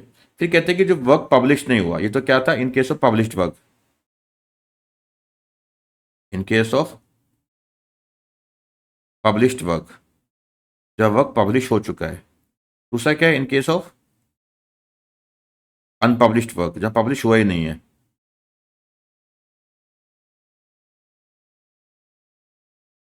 ठीक है। In case of unpublished work other than a work of architecture, जो आर्किटेक्चर वर्क है उसको छोड़ के, ये अलग से कवर किया हुआ है, ठीक है। In case of unpublished work, जो पब्लिश नहीं हुआ बट आर्किटेक्चर को छोड़ के, the author is at the date of making of the work a citizen of India और डोमिसाइल्ड इन इंडिया। ठीक है, या इंडिया का सिटीजन हो या इंडिया में वो रह रहा हो। ठीक है, तो पहला केस क्या था, जो वर्क पब्लिश हो चुका है वो हमने देखा। दूसरा जो पब्लिश अभी नहीं हुआ, जो अनपब्लिश्ड है, ठीक है, जो अनपब्लिश्ड है, तो उसके में क्या होगा, जो ऑथर है, ठीक है, जब वो काम किया उसने, लिटरेरी वर्क है या जो भी है, ठीक है, वो इंडिया का सिटीजन है। ठीक है, at the rate of making of work India का सिटीजन होना चाहिए और डोमिसाइल्ड इन इंडिया। एंड जहाँ पे वर्क ऑफ आर्किटेक्चर है, तो work is located in India. तो तीन केसेस यहाँ पे हमने पढ़े। ठीक है, तीन केसेस पढ़े। भी कहते हैं कि देखो कॉपीराइट किन चीज़ों में सबसिस्ट होंगे, पहले वो देखा हमने। फिर कहते हैं कि सबसिस्ट होगा तो उसकी कुछ कंडीशन देख ली हमने। ठीक है, सबसिस्ट तब होगा, तो तीन केसेस थे। यहाँ भी अगर वर्क पब्लिश हो चुका है तो वो देखेंगे कि इंडिया में पब्लिश हुआ या इंडिया के बाहर पब्लिश हुआ। अगर अनपब्लिश्ड है तो देखेंगे जिस टाइम वो वर्क वर्क किया गया, ठीक है, वर्क किया गया जो, ठीक है, लिटरेरी या कुछ भी, तो उस समय क्या है कि जिस बंदे ने वो वर्क किया तो वो इंडिया का सिटीजन हो या डोमिसाइल्ड इन इंडिया में रहता हो, यानी कि ठीक है, इंडिया में रहता हो। और जो लास्ट था आर्किटेक्चर वर्क है, ठीक है, वो तो क्या है कि जो वर्क है वो इंडिया में हुआ हो। ठीक है, आर्किटेक्चर कोई वर्क है तो वर्क लोकेटेड इन इंडिया होना चाहिए। It may be noted that in case of work of joint authorship the condition conferring copyright specified in the subsection shall be specified satisfied by all the authors of work। यानी कि मान लीजिए आप एक बंदा India का citizen है, एक बाहर का है, तो नहीं, वर्क पब्लिश हो गया, वर्क पब्लिश हो गया, ठीक है, इंडिया के बाहर, तो ज्वाइंट ऑथरशिप है, एक ऑथर बाहर का है, एक यहाँ का है, ठीक है, तो फिर कॉपीराइट सबसिस्ट नहीं करेगा। ठीक है, ऐसा। तो नेक्स्ट कहते हैं कि copyright shall not subsist in case of in any cinematographic film if substantial part of the film is an infringement of copyright in any other work। ठीक है, तो कहता है कि देखो जो सिनेमाटोग्राफिक फिल्म है उसके कॉपीराइट की प्रोटेक्शन आपको नहीं मिलेगी अगर आपका जो substantial part of the film है वो कॉपीराइट लॉ की क्या है, वायलेशन कर रहा है। ठीक है, कोई और वर्क है किसी और वर्क के कॉपीराइट है, उसकी आप सब्सटैंशियल पार्ट ऑफ वायलेशन, मतलब सब्सटैंशियल पार्ट ऑफ फिल्म ऐसा बना है किसी और कॉपीराइट जो है, किसी और चीज़ की कॉपीराइट है, उसकी वायलेशन वो कर रहा है। और साउंड रिकॉर्डिंग में क्या है, made in respect of literary, dramatic और musical work if in making sound recording copyright in such work has been infringed. तो कहने का बात बिल्कुल सिंपल है, कहते हैं कि जो सिनेमाटोग्राफिक है या साउंड रिकॉर्डिंग है, अगर आप किसी की और की वायलेशन कर रहे हो, ठीक है, उसको बनाते वक्त किसी और की अगर वायलेशन कर रहे हो, इन्फ्रिंजमेंट कर रहे हो, तो ऑब्वियसली कॉपीराइट कैसे मिल जाएंगे, उसके कॉपीराइट कैसे मिल जाएंगे। ठीक है, फिर कहते हैं कि copyright in a cinematographic film और record shall not affect the separate copyright in any work in respect of which और a substantial part of which the film और as the case may be sound recording is made. अब कहता है कि कोई भी copyright है cinematographic film में या फिर कोई रिकॉर्ड है, वो अफेक्ट नहीं करेंगे कोई और कॉपीराइट किसी और वर्क में, इन रिस्पेक्ट ऑफ विच, जिसके लिए, ठीक है, substantial part of which the film और as the case may be the sound recording is made. अब कहते हैं कि मान लीजिए कॉपीराइट एक सिनेमाटोग्राफिक फिल्म के आपके पास है, अब दूसरा बंदा कुछ और चीज़ बनाता है और उसका सब्सटेंशियल पार्ट जो है, सब्सटेंशियल पार्ट जो जैसे साउंड रिकॉर्डिंग है, वो टोटली डिफरेंट है। ठीक है, सब्सटेंशियल पार्ट उसका डिफरेंट है आपकी मूवी से। जैसे आपने एक फिल्म बनाई, वो किसी पर्टिकुलर कॉन्सेप्ट पे थी, ठीक है, तो उसी कॉन्सेप्ट पे दूसरे बंदे की फिल्म आ गई। जैसे भगत सिंह की मूवी आई थी, ठीक है, तो भगत सिंह की एक मूवी आई थी, जैसे उसका सनी देओल की, बॉबी देओल की, ऐसी उसी टाइम पे भगत सिंह की तीन मूवीज आई थी। ठीक है, एक सनी देओल बॉबी देओल की आई, एक अजय देवगन की आई, आपको याद होगा, एक और भी आई थी। ठीक है, तो तीन भगत सिंह की अलग अलग मूवी आई। अब मान लो कॉन्सेप्ट तो वही था, भगत सिंह का ही था, ठीक है, परंतु जो दूसरे बंदे ने बनाई उनका जो साउंड रिकॉर्डिंग सिस्टम था और था वो डिफरेंट था, वो टोटली क्या था, डिफरेंट था, इसलिए उनको प्रोटेक्शन मिल गई। ठीक है, कॉन्सेप्ट तो वही था, स्टोरी वही है। अब शहीद भगत सिंह की आप स्टोरी थोड़ी ना बदल दोगे, ठीक है, या महात्मा गांधी जी की आपको स्टोरी थोड़ी ना बदल दोगे, स्टोरी तो वही रहेगी, कॉन्सेप्ट वही रहेगा। ठीक है, बट आप उसकी मतलब साउंड रिकॉर्डिंग चेंज कर देते हो, ठीक है, या उसका बनाने का तरीका थोड़ा डिफरेंट कर देते हो, तो दैट्स ओके। ठीक है, फिर कहते हैं जहाँ पे आर्किटेक्चर वर्क है, copyright shall subsist only in the artistic character and design and shall not extend to processes और methods of construction. Architecture work है, ठीक है, तो केवल जो आर्टिस्टिक करेक्टर है, जैसे मान लीजिए आप कोई बिल्डिंग की कंस्ट्रक्शन करते हो, उसका एक बिल्कुल यूनिक डिजाइन है, एक बिल्कुल यूनिक डिजाइन है। ठीक है, अब जो कॉपीराइट है वो केवल एक यूनिक डिजाइन का आपको मिलेगा, ना कि पूरा उसका प्रोसेसेस वगैरह। अब ये थोड़ी ना है कि आप कहो जी हम तो ईंटों से बनाइए, आप ईंटों से नहीं दीवार खड़ी करोगे, तो उसका नहीं हो सकता। ठीक है ना। चलिए, तो आप समझ गए कि यानी कि कॉपीराइट किन किन चीज़ों के मिलते हैं और कैसे कैसे प्रोटेक्शन मिलती है, इसकी क्या कंडीशंस होती हैं। तो पहला हमने ये देखा कि जो वर्क है वो ओरिजिनल होना चाहिए, ओरिजिनल वर्क होना चाहिए, कॉपी ना मारा हो, आप ही का ओरिजिनल वर्क है। लिटरेरी वर्क है, ड्रामेटिक है, साउंड रिकॉर्डिंग है, म्यूजिक है, आर्टिस्टिक है, सिनेमाटोग्राफिक है। ठीक है, तो उसका आपको प्रोटेक्शन मिलेगा। फिर सॉरी, फिर ये देखना होता है कि ये पब्लिश कहाँ हुआ है। ठीक है, पब्लिश हुआ भी है कि नहीं है। ठीक है, पब्लिश हुआ है कि नहीं हुआ। पब्लिश हुआ है तो कहाँ हुआ है, इंडिया में हुआ है, बाहर हुआ है। इंडिया में हुआ तो ठीक है, किसी ने भी किसी का भी था तो प्रोटेक्शन दे देंगे। इंडिया के बाहर हुआ है तो देखेंगे कि जिसका भी वर्क था, क्या वो उस टाइम इंडिया का सिटीजन था कि नहीं था। जब ये पब्लिश हुआ तो उस समय क्या वो व्यक्ति जो ऑथर था वो इंडिया का सिटीजन था कि नहीं था। ठीक है, उसकी डेथ हो चुकी है पब्लिकेशन के टाइम पे, तो क्या डेथ के टाइम पे वो इंडियन सिटीजन था कि नहीं था। ठीक है, अगर कोई अनपब्लिश्ड वर्क है तो फिर हम देखेंगे कि जिस बंदे का ये काम है, ऑथर जो है, क्या वो इंडियन सिटीजन है।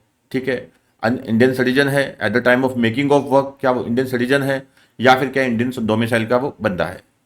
ठीक है, तो इस तरीके से हमने ही सारा देखना है। ठीक है जी, चलिए बेटा नेक्स्ट करते हैं हम। कहते हैं it may be noted that work means, work हम देखिए हैं कॉपीराइट वर्क। वर्क में क्या है, सारा ये जो हमने फर्स्ट सबसेक्शन वन में ही पढ़ लिया। ठीक है, literary work, dramatic work, music work, artistic work, cinematographic film, sound recording, ये फर्स्ट ही जो सबसेक्शन था उसमें हमने डिस्कस कर दिया।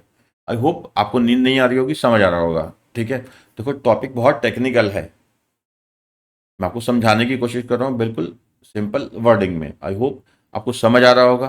कहीं दिक्कत आती है कोई बात नहीं, दोबारा इसको रिवाइंड करके देख लो वीडियो को, कोई प्रॉब्लम नहीं आएगी फिर। ठीक है, नेक्स्ट फिर वही डिटेल मीनिंग ऑफ कॉपीराइट। ठीक है, तो कॉपीराइट क्या है, इंटेलेक्चुअल प्रॉपर्टी राइट्स हैं। ठीक है, इंटेलेक्चुअल प्रॉपर्टी राइट्स हैं, जो जो क्रिएटर ऑफ कॉपीराइट्स है, जो एक लिटरेरी वर्क है, dramatic, artistic, cinematographic, sound recording जो भी है। ठीक है, तो उसको क्या है, एक प्रोटेक्शन देता है। ठीक है, कॉपीराइट मतलब आपके उसमें राइट आ गए, आपके उसके कॉपी करने के राइट आपके पास ही हैं, एक तरह कैसे कह सकते हो। Is an intellectual property right that laws gives to creator of the literary, dramatic, music and artistic work and a producer of cinematographic films and sound recordings. It also applies to architectural work and computer program software. हम पहली बात कर चुके हैं, even के जो computer software हैं उसके भी कॉपीराइट आपको मिलते हैं। It can be understood as a bundle of rights that include the right of reproduction. अब आप ही के पास है राइट, आप उसको दोबारा बनाना चाहते हो, कम्युनिकेट करना चाहते हो पब्लिक को, उसको अडेप्ट यानी चेंजेस करना चाहते हो, कि कॉपी ट्रांसलेशन करना चाहते हो इंग्लिश टू हिंदी वगैरह करना चाहते हो, सारे राइट आपके ही हैं।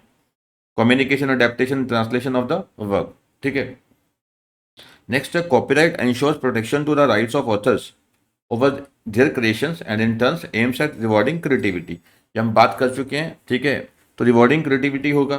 ठीक है, दो तरह के आपको पता है, याद होगा बेनिफिट थे, एक इकोनॉमिक बेनिफिट्स और दूसरा क्या था, इकोनॉमिक राइट्स हो गए, और दूसरा आपको याद होगा क्या थे। ठीक है, मॉरल राइट्स। तो यानी कि कॉपीराइट से क्या मिलता है, जब आपके कॉपीराइट होते हैं किसी के पास, आपके पास सॉरी, किसी चीज़ के कॉपीराइट्स हैं आपके पास, तो आपको दो तरह की प्रोटेक्शन मिलती है, एक इकोनॉमिक राइट की प्रोटेक्शन होती है, दूसरी मॉरल राइट की। इकोनॉमिक मतलब आपकी जो क्रिएटिविटी रिवॉर्ड होती है, आपको उस क्रिएटिविटी का जो बेनिफिट मिलता है पैसों के रूप में। दूसरा मॉरल राइट मतलब आपके राइट, आप किसी को असाइन करते हो, लाइसेंस देते हो किसी को, तो अगर वो मिसयूज उस तरीके से यूज़ करता है कि जिससे आपकी जो रेपुटेशन है, जिससे आपकी रेपुटेशन डैमेज होती है, तो आपके पास मॉरल राइट्स है उससे वो कॉपीराइट वापस लेने का। ठीक है, मतलब in spite of any agreement with that person के साथ आपका क्या एग्रीमेंट हुआ है वो छोड़िए, बट आपके पास राइट होता है कि उससे वापस लेने का। अब ध्यान से समझना, कहते हैं कि कॉपीराइट की जो मीनिंग है वो क्या है, as to mean the exclusive right to do और authorize the doing of the following acts. तो कॉपीराइट जब आपके पास किसी चीज़ के आते हैं तो आपके एक्सक्लूसिव राइट्स आ जाते हैं उस चीज़ के, या आपके पास एक्सक्लूसिव राइट जो है वो किसी को ऑथराइज भी कर सकते हो, भैया तुम यूज़ कर लो इसको। ठीक है, इन रिस्पेक्ट ऑफ वर्क और any substantial part thereof, namely अगर कहता है ये कॉपीराइट लिटरेरी वर्क के हैं, ड्रामेटिक वर्क के हैं, म्यूजिकल वर्क के हैं, not being a computer program. ठीक है, अगर कोई लिटरेरी वर्क है, ड्रामेटिक है या म्यूजिकल वर्क है, उस केस में कहते हैं कि आपके पास क्या राइट आते हैं, to reproduce the work in any material form including storing of it in any medium by electronic means. ठीक है, तो आपके पास राइट क्या थे, कोई लिटरेरी, ड्रामेटिक या म्यूजिकल राइट है, लिटरेरी, ड्रामेटिक या म्यूजिकल राइट्स है। अब आपको दोबारा बनाना चाहते हो, रीप्रोड्यूस करना चाहते हो उसी चीज़ को किसी भी तरीके से। ठीक है, आपको पब्लिक को कम्युनिकेट करना चाहते हो, जैसे मर्जी करो। और आप उसकी कॉपीज इशू करना चाहते हो पब्लिक को, not being copies already in circulation. ठीक है, तो आप उसको रिप्रोड्यूस करना चाहते हो, रिप्रोड्यूस करो। पब्लिक को सर्कुलेट करना चाहते हो, सर्कुलेट करो। जो कॉपी पहले नहीं थी, अब नया उसको कुछ चेंज करके आप उसको फिर पब्लिक को देना चाहते हो, दो, आपकी मर्जी। आप पब्लिक में परफॉर्म करना चाहते हो उस चीज़ को, जैसे आपने कोई मान लीजिए म्यूजिक बनाया, आप म्यूजिक को परफॉर्म करना चाहते हो। ठीक है, और communicate it to the public, to make cinematographic film और sound recording in respect of the work, to make any translation of the work, to make any adaptation of the work. मतलब जो हम पढ़ के आए थे कि सारे राइट्स आपके पास आएंगे। कुछ अडेप्टेशन करना है, अडेप्टेशन का मीनिंग भी देखा हमने क्या होता है। ठीक है, अडेप्टेशन करना है, कुछ उसका ट्रांसलेशन करना है, कुछ उस पब्लिक को कम्युनिकेट करना है, उसको रिप्रोड्यूस करना है। ठीक है, उसमें कुछ मॉडिफिकेशन करना है, every right is up to you. ठीक है, आप पब्लिकेशन, आप उसको ट्रांसलेट करो किसी और लैंग्वेज में। ठीक है, आप पब्लिक को कम्युनिकेट करो। ठीक है, आप उसको गाना बजाओ, जो मर्जी करो, सब राइट आपके पास, अडेप्टेशन करो, सब आपके पास है। ठीक है, to do in relation to a translation और any adaptation of work any of the act specified in relation to 1 to 6, जो हमने ऊपर पढ़े हैं, जहाँ पे आप ट्रांसलेशन करते हैं किसी चीज़ की। ठीक है, तो ये 1 से लेकर 6 राइट दोबारा फिर आपके पास रहते हैं कि आपने ट्रांसलेट किया किसी चीज़ को, अपने वर्क को आपने ट्रांसलेट किया, जैसे इंग्लिश था, इंग्लिश से आपने हिंदी किया। अब फिर हिंदी को फिर आप जैसे मर्जी आपके यहाँ पब्लिक को कम्युनिकेट करो। ठीक है, रिप्रोड्यूस करो, जैसे मर्जी करो, वो आपकी मर्जी है। ठीक है, ऊपर जो हमने पढ़ा वो क्या था, लिटरेरी था, ड्रामेटिक था और म्यूजिकल वर्क था। अब जो म्यूजिकल वर्क है उसको आप क्या करोगे, पब्लिक को कम्युनिकेट ही करते हो। ठीक है, पब्लिक को कम्युनिकेट करते हो, लोगों को दिखाते हो आप सारा काम। ठीक है, तो ये सब है कि नहीं, ये सब क्या है कि आपकी राइट्स रहते हैं। फिर कहते हैं कि ये सब राइट आपके पास आ गए। उसके बाद क्या है, copyright in case of computer. अब ऊपर क्या था, यहाँ पे हमने देखा कि कंप्यूटर प्रोग्राम को, ठीक है, हटाया गया था, यहाँ पे कवर नहीं किया गया था। अब कंप्यूटर प्रोग्राम में क्या राइट्स होते हैं आपके पास, कंप्यूटर प्रोग्राम में क्या राइट्स रहते हैं, to do any of the act specified in respect of literary, dramatic और म्यूजिक वर्क। जो लिटरेरी, म्यूजिक, ड्रामेटिक वर्क में थे वो तो है ही हैं। पब्लिक को कम्युनिकेट करना, रिप्रोड्यूस करना, उसकी ट्रांसलेटेड कॉपी बनाना, अडेप्टेशन करना, ये सब राइट तो है ही हैं। ठीक है, यानी कि जो ऊपर पढ़ के आए ये सारे राइट्स हैं। उसके अलावा टू सेल और give an on commercial rental और ऑफर फॉर सेल और for commercial rental any copy of the computer program. आपने देखा ही होगा क्या करते हैं लोग, कि जैसे मेरा सॉफ्टवेयर है मान लीजिए, तो हम क्या करते हैं, सॉफ्टवेयर देते हैं यूज़ करने के लिए रेंटल पे। जैसे होता नहीं है कि मान लीजिए MS विंडो है, माइक्रोसॉफ्ट की विंडो है, तो विंडो हम क्या करते हैं, रेंट पे देते हैं। यानी कि देखा होगा 1 साल लाइसेंस होते हैं उसके, एक एक साल के। तो जैसे ही वो साल खत्म होता है, लाइसेंस एक्सपायर हो जाता है, रिन्यूअल फीस होती है कि नहीं। तो सॉफ्टवेयर सिस्टम जो होता है, कंप्यूटर सॉफ्टवेयर जो होते हैं, कंप्यूटर प्रोग्राम्स होते हैं, तो आप उसको कमर्शियल बेसिस पे रेंट पे दे सकते हो या सेल ही कर सकते हो, परमानेंट सेल कर दिया।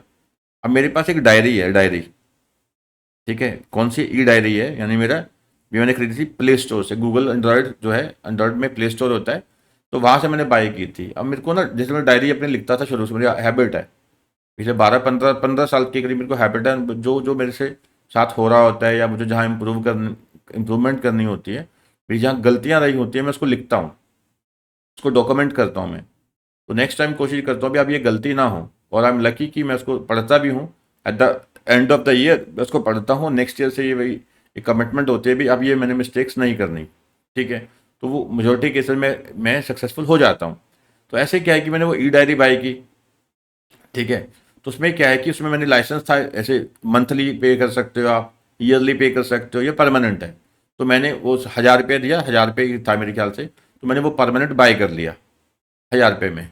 तो अब वो परमानेंट क्या है कि मैं उसको यूज़ कर सकता हूँ। तो उस कंपनी ने क्या किया, उस कंपनी ने वो मुझे वो सेल कर दिया, या मुझे रेंटल बेसिस पे, मंथली बेसिस पे दे देते, या मुझे सेल कर दिया उन्होंने। ठीक है, तो ऐसा, provided that such commercial rental does not apply in respect of computer programs where the program itself is not the essential object of the rental. ठीक है, तो कहते हैं कि जहाँ पे अब जो ये रेंटल वर्क है, तो जो मतलब जो वर्क है उसमें ये सॉफ्टवेयर का ज़्यादा रोल नहीं है, सॉफ्टवेयर का ज़्यादा रोल नहीं है। जैसे मान लीजिए, अब इसकी एग्जांपल है, जैसे क्या होता है कि हम जैसे लैपटॉप खरीदते हैं, जैसे हम लैपटॉप खरीदते हैं, लैपटॉप में क्या होता है, विंडो प्री इंस्टॉल होती है। ठीक है, विंडो के जो विंडो है या MS ऑफिस होते हैं, यूजुअली वो प्री इंस्टॉल्ड होते हैं, परमानेंट होते हैं। वैसे क्या है कि आप MS 365 है जैसे, ठीक है, MS Office 365 है, उसके एनुअल लाइसेंस होते हैं, लाइसेंस फीस होते हैं, इतने का लाइसेंस है एनुअल बेसिस पे। बट जहाँ पे जो मेजर पार्ट है वो क्या, एक हार्डवेयर है, उसमें एक सॉफ्टवेयर इंस्टॉल्ड है। तो वो क्या होते हैं कि यूजुअली क्या होते हैं कि वो मतलब रेंटल बेसिस पे नहीं दिए जाते, माना जाता है कि ये परमानेंट ही हैं। ठीक है, पक्के हैं वो, लाइफ टाइम है, यानी copyright in case of artistic work to reproduce the work. अब इसमें क्या राइट रहते हैं आपके पास, in to reproduce the work in any material form including the story of it in any medium. ठीक है, आप स्टोर करते हैं, storing of it in any medium by electronic और other means, depiction in 3 dimension, 3D आप समझते हैं, 3D तरीके से दिखाओ, 2D तरीके से दिखाओ। अब आपकी आर्टिस्टिक वर्क है, कुछ कलाकृति है आपकी, तो आप उसको स्टोर कर सकते हो फिजिकल फॉर्म में, इलेक्ट्रॉनिक फॉर्म में, जैसे मर्जी। उसको 2D फॉर्म में, 3D फॉर्म में आप रख सकते हो। ठीक है, या उसको डिपिक्ट कर सकते हो आप, शो करना यानी कि। ठीक है, डिपिक्शन इन 3 डायमेंशन ऑफ और 2 डायमेंशन, ये सेम आ गया। ठीक है, नेक्स्ट है copyright in case of cinematographic film. अब फिल्म में क्या राइट्स होते हैं, ठीक है, उसकी जो जो भी उस फिल्म में जो भी फोटोग्राफ्स हैं, ठीक है, उस टाइम में जो फोटोग्राफ्स क्लिक कर रहे हैं वो आपके राइट्स हैं। उसको स्टोर करना, लोगों को दिखाना, कम्युनिकेट करना, ये राइट होते हैं। फिल्म में क्या राइट होते हैं, उस फिल्म के साथ जुड़ी हुई जो भी इमेजेस हैं वो आपके पास हैं, फोटोग्राफी जो भी हुई है वहाँ पे, ठीक है, फोटोग्राफिंग है, तो इमेजेस हैं वो सारी आपके पास, उसके राइट्स हैं। ठीक है, उसके अलावा क्या है कि आप उसको स्टोर करना चाहते हैं, स्टोर आप ही कर सकते हैं, कोई और नहीं कर सकता। या आप उसको रेंट पे देते हैं, जैसे आप इनको क्या ब्रॉडकास्टिंग राइट्स होते हैं। क्या सभी सिनेमा हॉल, मान लो कोई मूवी आई, ठीक है, कोई किसी हीरो की कोई मूवी आती है, तो क्या कोई भी दिखा देगा उसको? नहीं, कोई भी, ऐसा नहीं होता कि कोई भी दिखा देगा। तो केवल वही लोग दिखा सकते हैं जिनको क्या है कि लाइसेंस दिया गया है, जिसको ऑथराइजेशन दी गई है, वही दिखा सकता है, सब नहीं दिखा सकते। ठीक है ना। To make a copy of the film, including a photograph of any image forming part thereof, or storing of it in any medium by electronic or other means, to sell or give an on commercial rental, or offer for sale or for such rental any copy of the film, to communicate the film to the public। ठीक है, तो आप photograph होगी कोई image की, वो आपके पास ही है। कुछ स्टोर करना चाहे किसी मीडियम में, आप ही कर सकते हैं। कमर्शियल रेंटल बेसिस पे देना चाहें, सेल करना चाहें, वो आप ही के राइट हैं। कम्युनिकेट करना चाहे फिल्म पब्लिक को, तो कर सकते हैं, दिखाते ही हैं भाई, वो सारे राइट्स आप ही के होते हैं। साउंड रिकॉर्डिंग में क्या है, ठीक है, उसी साउंड रिकॉर्डिंग को आप जैसे मिक्स करना चाहते हो, ठीक है ना, उसका आप जैसे ना कुछ और वर्जन बनाना चाहते हो, है कि नहीं, जैसे मैं रैप ऐड कर दिया बीच में, ऐसे करते हैं, गाने आते हैं रैप ऐड कर देते हैं, तो आपके पास राइट है। तो make any other sound recording embodying it including storing of it in any medium by electronic और अदर मीन्स, टू सेल और give on commercial rental offer for sale, same way wording, public को communicate करना। ठीक है, it may be noted that a copy which has been sold once shall be deem to be a copy already in circulation. ठीक है, जो एक बार cell कर दी गई है तो ये प्रिज्यूम कर लिया जाएगा कि हाँ भी सर्कुलेशन में अब जा चुकी है। ठीक है, तो कहने का भाव ये हुआ कि जो कॉपीराइट्स हैं उसमें क्या क्या राइट्स आपके पास आ जाते हैं। ठीक है, जो कॉपीराइट हैं उसमें आपके पास एक्सक्लूसिव राइट्स आते हैं इन सब चीज़ों के। ठीक है, या किसी को आप आगे दे देते हो तो उसके पास वो राइट रहते हैं। आपने किसी को दे ही दिया सामने वाले को, भैया हमें इतने पैसे दे, अब तू जैसे मर्जी कर, है कि नहीं। तो मतलब सब यहाँ पे हमने डिस्कस किया कि लिटरेरी वर्क है, ड्रामेटिक वर्क है, आर्टिस्टिक वर्क है, इनमें क्या राइट है। ठीक है, म्यूजिक वर्क में क्या राइट्स हैं, आर्टिस्टिक वर्क में क्या राइट्स हैं, सॉफ्टवेयर में क्या राइट्स हैं। ठीक है, तो ये आपने अच्छे से पढ़ना है, टॉपिक बिल्कुल ईजी है ये वाला।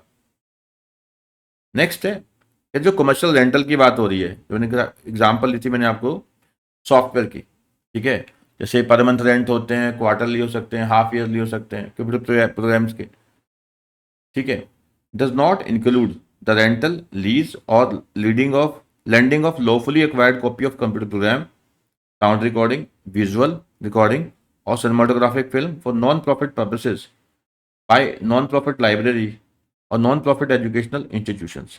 कहते हैं कि अब मान लीजिए हमने आपको क्या किया, ठीक है, इसमें कहते हैं कि कमर्शियल रेंटल में क्या कुछ नहीं आता, ये समझिए, कमर्शियल रेंटल में क्या नहीं आता, does not include rental lease और lending of lawfully acquired copy of computer program, sound recording, visual recording और cinematographic film for non profit purposes by non profit library और नॉन प्रॉफिट एजुकेशनल इंस्टीट्यूशन। अब कोई non profit educational institution है, non profit educational institution है, ठीक है, तो हमने उनको रेंट पे दे दिया, लीज पे दे दिया, ठीक है।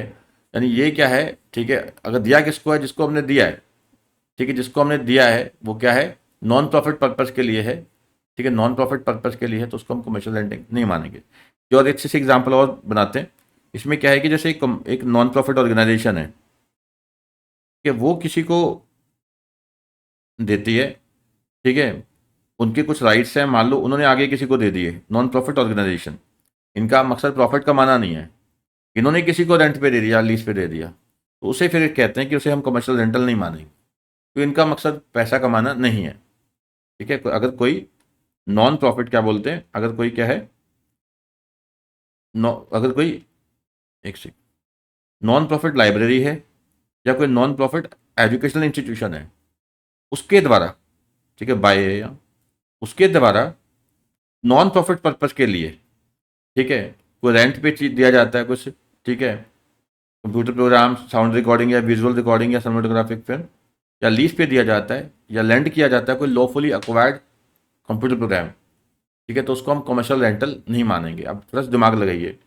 जैसे क्या होता है, जैसे क्या है कि एक एजुकेशनल इंस्टीट्यूशन है, ठीक है, एक सिनेमा है, एक मूवी आई आमिर खान की एक टाइम पे, आपको याद होगा, 3 इडियट्स एक मूवी आई थी, अब बहुत अच्छी मूवी थी वो, ठीक है। अब सिनेमा हॉल्स जो हैं केवल वही दिखा सकते हैं इस मूवी को जिनको ऑथराइजेशन दी गई है प्रोड्यूसर के द्वारा। तो क्या कोई ऐसा सिनेमा जिसको ऑथराइजेशन नहीं दिया गया, क्या वो इसको पब्लिकली कम्युनिकेट कर सकता है, क्या अपने सिनेमा हॉल पे दिखा सकता है? ऑब्वियसली नहीं, तो कॉपीराइट का इन्फ्रिंजमेंट माना जाएगा। बट एक एजुकेशनल इंस्टीट्यूशन जो है, मान लीजिए कोई कॉलेज है या स्कूल है, उनको लगा ये फिल्म बहुत अच्छी है, बच्चों को दिखानी चाहिए, उन्होंने क्या किया, उसकी एक कॉपी ली, उसकी डीवीडी ली मान लो, और डीवीडी पूरे के पूरे स्कूल में वो दिखाई, उन्होंने सब बच्चों को दिखाई, डीवीडी क्या है, पूरे बच्चों को दिखाई। अब पहली बात, जो ये एजुकेशनल इंस्टीट्यूशन है ये क्या है, नॉन प्रॉफिट ऑर्गेनाइजेशन है, नॉन प्रॉफिट एजुकेशनल इंस्टीट्यूशन है, और ये जो कम्युनिकेट कर रहा है, डिस्प्ले कर रहा है इस मूवी का, वो क्या है, नॉन प्रॉफिट पर्पज के लिए। आई होप आपको ये कॉन्सेप्ट बहुत अच्छे से अब क्लियर हो गया होगा, पीछे थोड़ा सा, ठीक है, ढंग से क्लियर नहीं हुआ था। आगे कहते हैं कि however a non profit library या non profit educational institution means a library या educational institution which receives grant from government या फिर exempted from payment of tax. Usually जैसे हम हैं, हम कोचिंग सेंटर हैं, तो हम एग्जम्प्ट नहीं हैं, तो हम अगर दिखाएंगे तो हम पे कार्रवाई है, ठीक है, हम नहीं दिखा सकते। बट कोई नॉन प्रॉफिट एजुकेशनल इंस्टीट्यूशन है, हम तो प्रॉफिट कमाते हैं भाई। पहली चीज़ तो क्या है कि जब प्रॉफिट शब्द आया तो हम बीच में आ गए, ठीक है, जो नॉन प्रॉफिट एजुकेशनल इंस्टीट्यूशन है उसकी बात हो रही है, ठीक है ना। चलिए नेक्स्ट बेटा है टर्म ऑफ कॉपीराइट, ये हम करेंगे नेक्स्ट नेक्स्ट जो क्लास में, ठीक है। इस क्लास में इतना ही है, ठीक है, अराउंड 1 आवर की क्लास है, ठीक है। कोशिश मेरी यही होती है कि इतने की एक क्लास इतने की रहे ताकि बच्चे को स्टेप बाय स्टेप पढ़ना थोड़ा आसान हो, ठीक है बेटा। आई होप कि बहुत अच्छे से आपको समझ आ रहा होगा। बाकी मिलते हैं नेक्स्ट क्लास में, वहाँ पे हम आगे डिस्कशन इसकी करते हैं। थैंक यू बेटा।